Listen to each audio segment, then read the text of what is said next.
Alrighty, greetings, ladies and gentlemen. I have no fucking idea what to call this video. I'm just gonna call it three-peat reactions. We have three particular reactions here in the building, and that is reacting to the newly released footage in the background of an Evanescence video of all things for Devil May Cry Netflix Season 2. Then we have a reaction to the Fantastic Four First Steps official trailer that came out today. Then we have another reaction to the Cronos official gameplay trailer for Cronos The New Dawn, and that's going to be fun and spooky and scary and a wacky time. I'm going to start with the first topic here, and that is the Devil May Cry Season 2 Netflix first premiere for the first time. I think they showed an image of a lady with a hat on. Let me see if I can find that for you guys real quick so you can see what I'm talking about.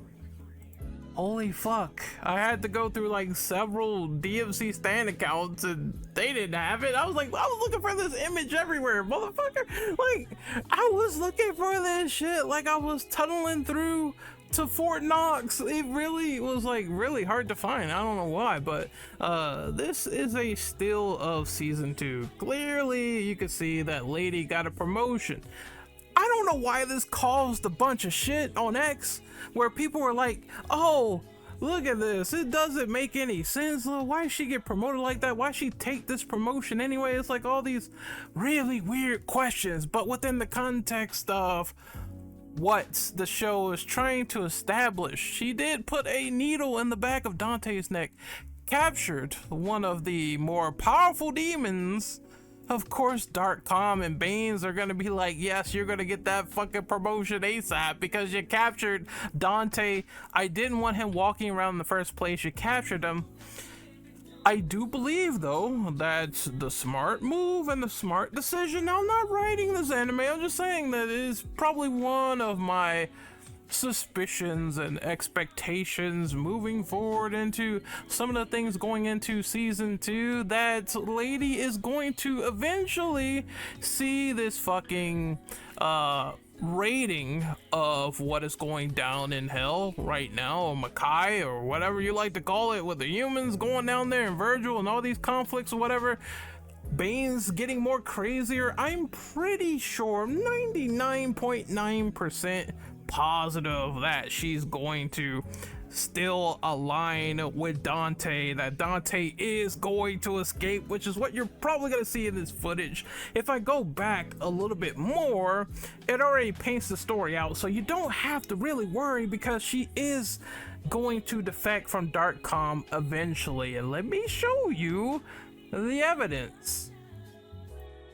There is lady wearing the hat and this little bar with Dante and the weapons on the wall and everything. You know, they're all good, they're all chill, they're all together, so just calm down. I'm pretty sure that Banes is going to find out about this, and he's not going to be a happy camper whatsoever, especially since Dante is on the loose yet again. He doesn't want that in his basically holy war. Unless he wants to control one of the demons, he's going to try to do that, but he doesn't want Dante being on the loose doing God knows fuck all. So I'm sure there's gonna be some character development. Let's just see what happens first. Now there is Adi Shankar talking about, oh, I pulled this from DMC3, the lady, manga code lady, and who is the one who trained lady after Arkham killed her mom, who channeled her rage and hatred to demons to turn her into a badass? We answer that in this series, hence the answer is tied to the battle armor, which is fascinating. That is a interesting concept, that whoever trained her, you know, it's all tied to the armor, it's all connected or whatever. I guess we have to see who it is.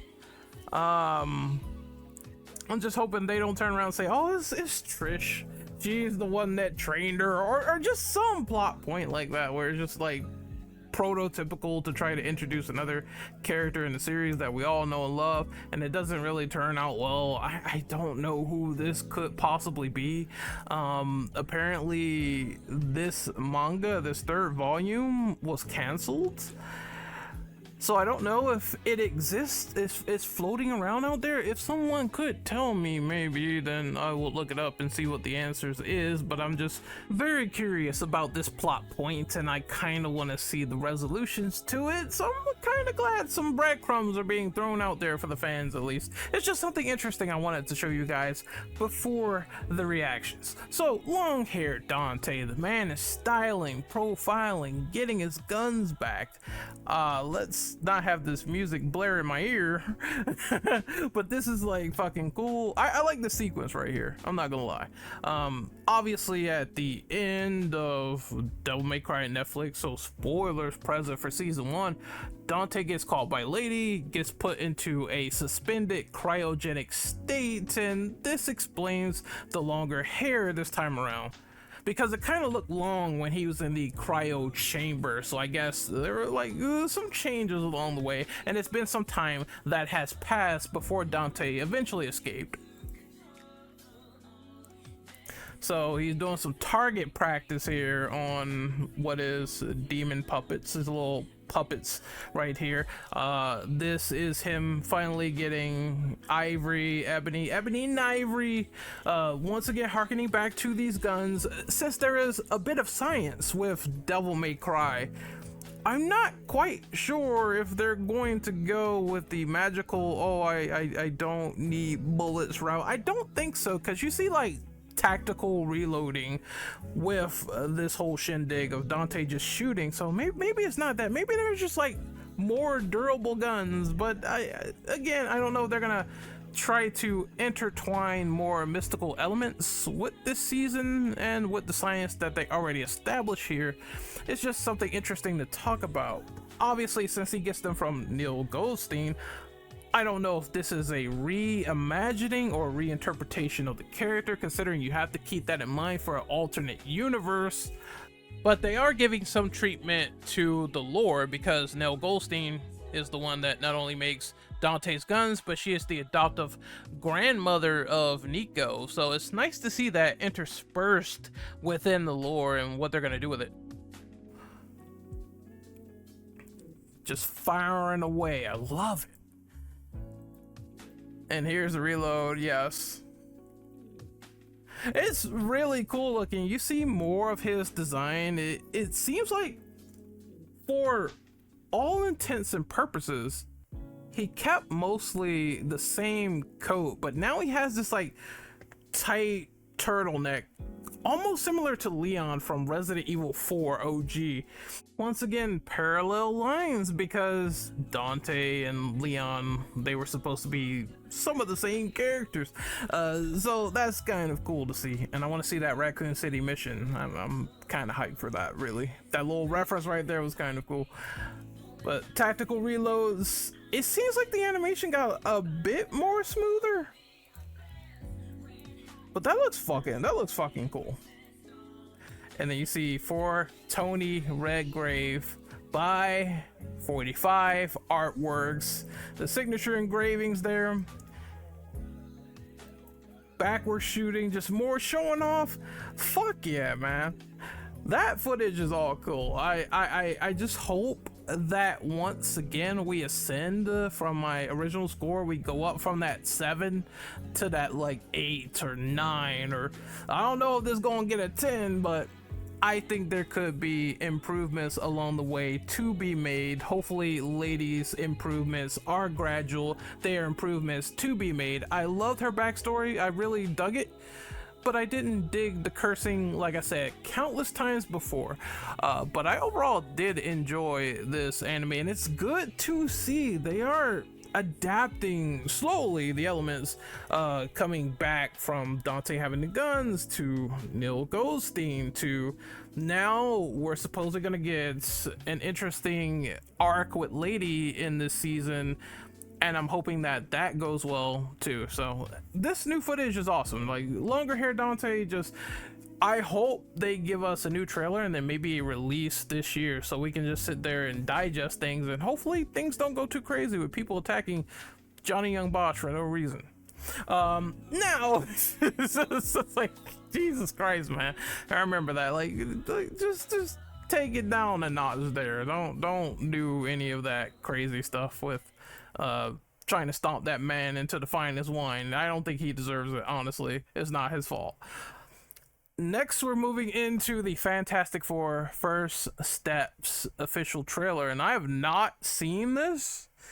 I've only seen the Devil May Cry stuff today and Cronos, but this one I did not see, so let's sit back, relax, and enjoy the majestic experience. Wow, folks, we all know the story. 4 brave astronauts head off into space.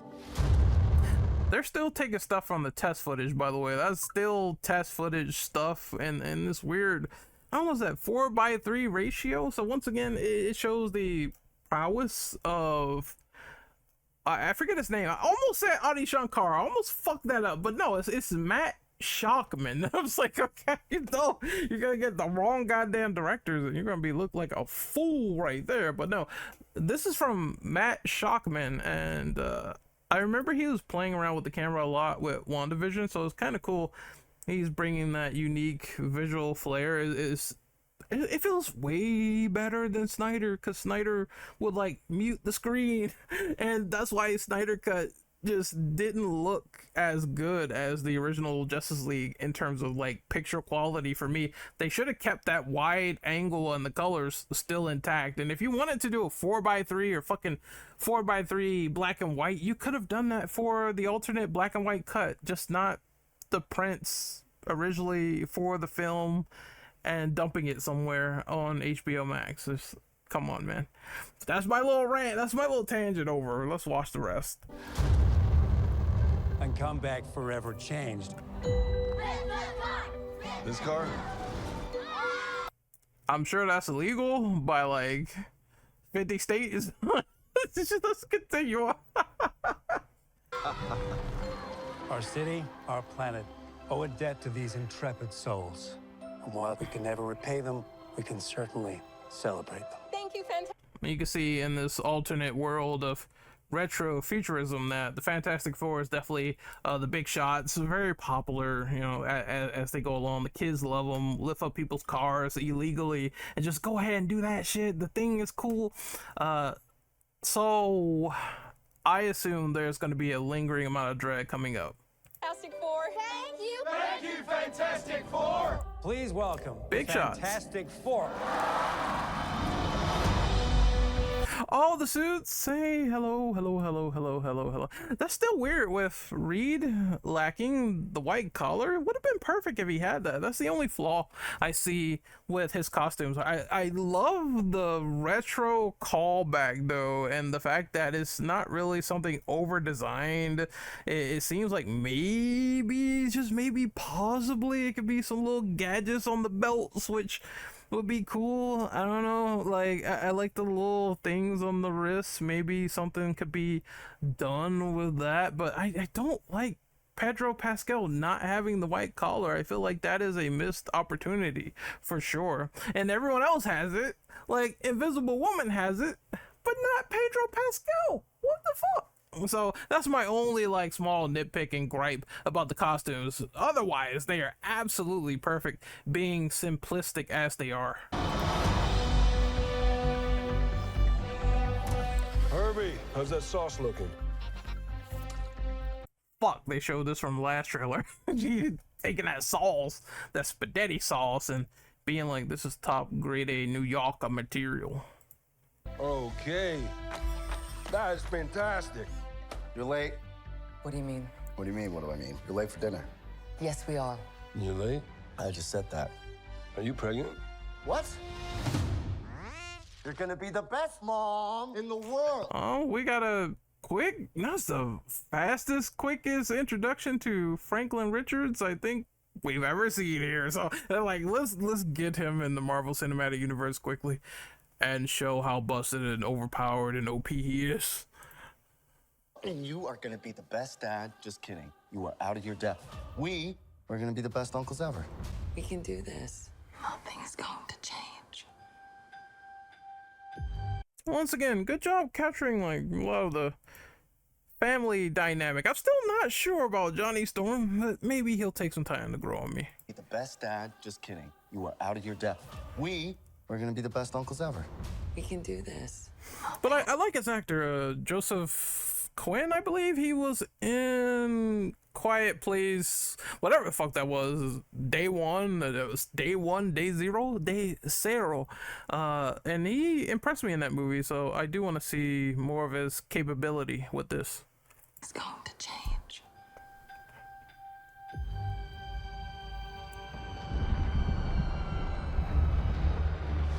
Oh shit, here he comes, Galactus. Are you the protectors of this world? Oh, wait, no! It's Shalabal. It's the female Silver Surfer. Hey, look at that ass real quick. Look how thick them chocolate silver cheeks are. No, I'm just kidding. I'm just kidding. But damn, she is kind of bad though. I ain't gonna lie. Are you the protectors of this world? Kind of damn. Hold on, slowly. Not fast motion. I want to actually see. It's like Doral from Virtua Fighter. Just nice and thick right there. No, kid, look at that thing. He's so fucking brolic and small compared to like he's in terms of height, he's like fucking almost smaller than Reed. Reed is a bit more taller than him. I just think that's kind of funny. But he's all brawn. I don't know about the brain. Maybe he's a little bit of a brain there, but he almost fucked somebody's car, but still. Love this so Yes, we far. are. Your planet is now marked for death. I know there are people saying, oh, bad CGI with the female Silver Surfer and whatever, and it's a big culture war about it. I don't give a fuck, really. As long as the character's still cool and interesting, that's all I care about. And CGI can be fleshed out like it was with No Way Home in its release a little bit later. No, maybe No Way Home is a bad example. I know there was like one of those Marvel movies where they were close to launch and the CGI was like more fleshed out, so it's not even close to being here yet. It comes out in July. I know May's around the corner, but they still got time to really make this shine out through. I don't have a big issue with it so far. Marked for death. You see Johnny himself, he looks super great. It's my She's fault. like, get the fuck off my board.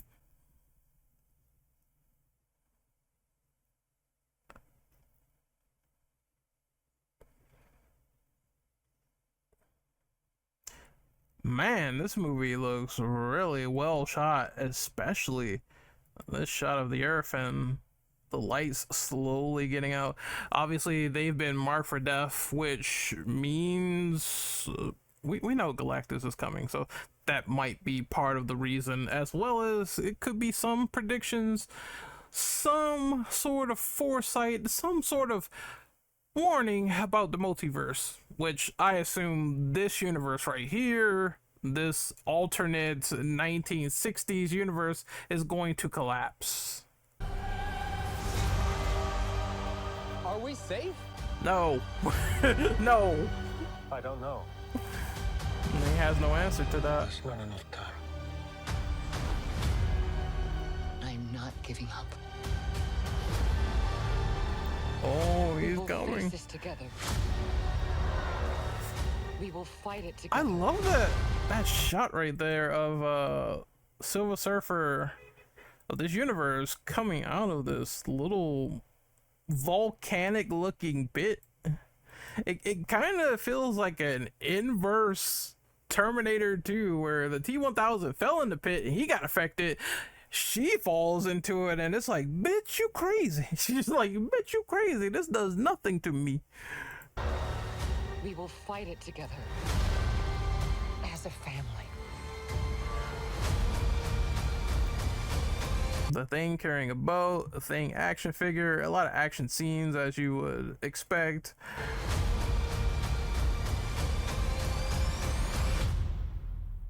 has to be us. Flame on.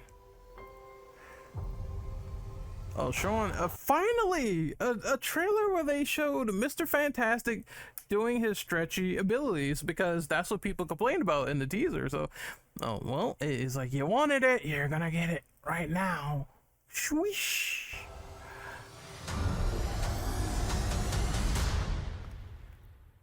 We will protect you. I'm looking forward to this movie. I am. It looks good.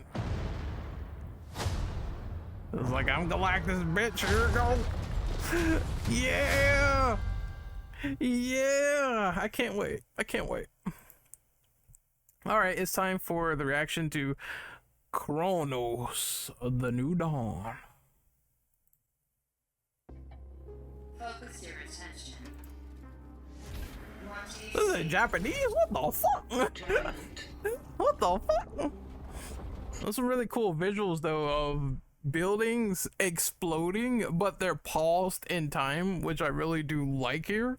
Bloober Team worked on the Silent Hill 2 remake, and now it seems like Bloober Team was in a place before, a position before, where they were looked at as the Harlem Globetrotters, the ones that were on the bench, the ones that were losing points. And now it's like, because Silent Hill 2 remake came out and that established some sort of new appreciation for Bloober Team, now there's many people positive about them. They have a positive momentum going forward, and I don't think it can be squandered or wasted with future games.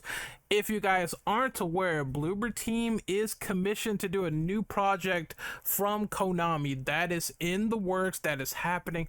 Please, for the love of God, either be Silent Hill 4, The Room, because that game will be scary as fuck. Or it could be Silent Hill 1. I know people might say Silent Hill 3. I mean, yeah, you can make a Silent Hill 3 remake and I would buy it day one, but at the same time, it's kind of like, if you're gonna make 3, you kind of need the first game. You know, it tells a full story. Unless you're gonna do something bold like the Max Payne remakes, where it's like they are making a remake of Max Payne 1 and 2, and I quite haven't seen someone done that yet in a full package, unlike Remedy is doing right now. So I'm just a fucking pipe dream here. I would love it if they did Silent Hill 1 remake, Silent Hill 3 remake, one package. $70. Games are going up to 80. Fuck. All right. Like, fuck. All right, let's continue. Sleeping. Oh, hold on. This might be a little loud. Hold on. Let me turn it down a little slightly, a little smidge. What the fuck? This is a cornucopia of shit. Like, this is a tower of, like, flaming kneecaps. Like, what's going on here? Animals. Oh my god, what is that? There we go, Bloober Team taking their space retro futurism approach. This looks like a dark Chernobyl. It says bring them back, so I would imagine these targets right here. That guy in the middle looks like a sort of touched up James model from Silent Hill 2 remake. He's just a little bit with whiter eyes almost. It's kind of weird. Bring them back. So one of the things they said is that you are a time traveler and you have to bring back targets from the past that died to get vital information from them to stop some of these time rifts or issues going on, which is a pretty interesting story. I want to see how Bloober sort of maintains and handles their own original IP stories, because that was the brunt of a lot of criticism against them with Silent Hill 2 remake, and obviously like Silent Hill in general, and obviously like all the games they made before. People said Bloober were just not simply great at stories, whether original or just adapting something like Blair Witch. So I do kind of want to see how they do their own original property, and Hopefully it's interesting. I like time travel and time theories. If I made a horror game or horror IP or horror property, it would be time travel elements interspersed in them from the get-go, because I kind of want to see how that would go down. I think it would make interesting storytelling if a character from point A to point B really wasn't all the way there from point A to point B, you know? Alternate timelines, all that fun shit.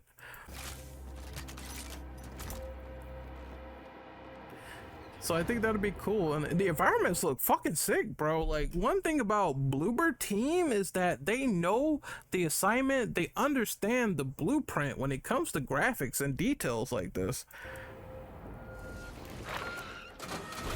Now I don't know, I mean, when it comes to how it looks, maybe it looks slightly a bit better than Silent Hill 2 remake. It's the same fucking engine, it's Unreal 5, right? It's the same engine. But it's a little bit more visual pizzazz in this game, which you can definitely point out. Okay, they can just melt into the ground like that. I don't like that.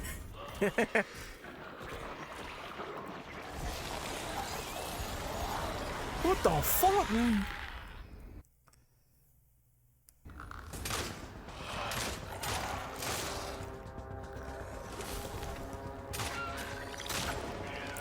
This is so weird. It's like Dead Space. They coined it as Dead Space having a baby with fucking Callisto Protocol and Resident Evil all in one. It's just like, oh shit. I know the developer said they were kind of inspired a little bit by Dark Souls. I don't know how that's gonna work, but maybe with the boss fights, because if you remember correctly, Silent Hill 2 Remake's boss fights were multi-tiered. Like they had multi-tier boss fights. So maybe the bed that comes to choke you, for example, maybe he's on the ceiling for a little bit, you damage him, then he gets off the ceiling, then he goes into a phase, and then he goes into his third phase where he goes like fucking crazy. It starts like spouting out like these little pointy sticky knives at you and tries to kill you at a fast pace. And I think maybe they're going to do phased enemies and battles with multiple phases in this game,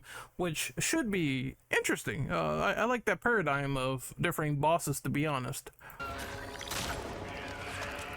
What the fuck is that? Like, this thing's a naked, bro. Like, the one thing I can't stand is naked ass enemies. I was talking about that with The Last of Us Part 2. I was like, why are some of these clickers having their ass out? Like, what the fuck? I understand, I get why, but it's still visually something I just, ew, it gives me the shivers just looking at it, especially these merged beings in the wall. Stay focused. Interesting. Also, I don't know if green transmitter on the fucking wrist means health indicator, or maybe the map. It could be like showing the map in real time, something like Dead Space, where you could do it with the rig. Stay cautious. Such is our calling. Pave the path. Look at that gun, boy. Obviously it shows that you can put environments back together. It kind of reminds me of God of War 2, where you could sort of they had Kratos where he could go back in time and sort of fix environments together or do things at the end of the game with the Sisters of Fate and their whole sort of paradigm and their whole sort of place. I remember you could do things like that where you can go back to a certain area or a certain place and refight either an enemy or change the stage because time changed. So this is cool to see some of this being implemented in this game going forward for certain mechanics, which is cool.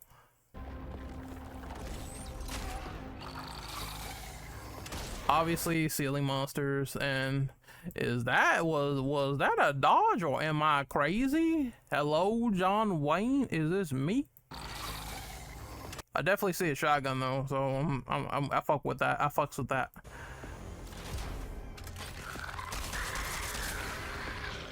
Looks like a machine gun. Oh shit. And Okay, clearly very atmospheric, very, very much.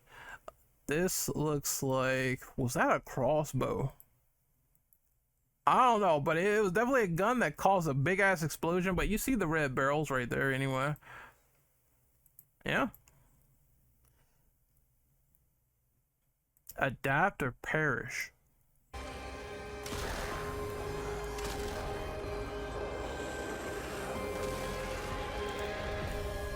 Alright, this is the main mechanic of the game. It seems that the enemies will get stronger if they decide to roam over to a corpse. Is very necromorphish. They roam over to a corpse, they decide to consume it, and they will get stronger in the process, which means that you just can't casually leave dead bodies lingering around with the enemies walking towards them. You need to stop them from merging so they won't become stronger. You can set them on fire too, so that's kind of cool, like an alternate fire maybe. Don't let them merge. Look how, oh my god. You see the arms coming out of his back, bro? That's like sick. You've been working out. You almost fried that. Good thing I was around. Traveler. Oh, so no, yeah, so there's multiple travelers that you can interact with. Cronos The New Dawn coming in 2025 this year, and there's obviously some dev diaries from Bloober Team if you want to check that out. But I think this was fun. This was fun doing this three-peat reaction of Devil May Cry, Fantastic Four, and obviously Cronos The New Dawn. I'm excited in these projects and I can't wait to see more, and as soon as I can I will cover them on this channel. So thank you for watching. Take care of yourselves, be good people, and see you next time. Later.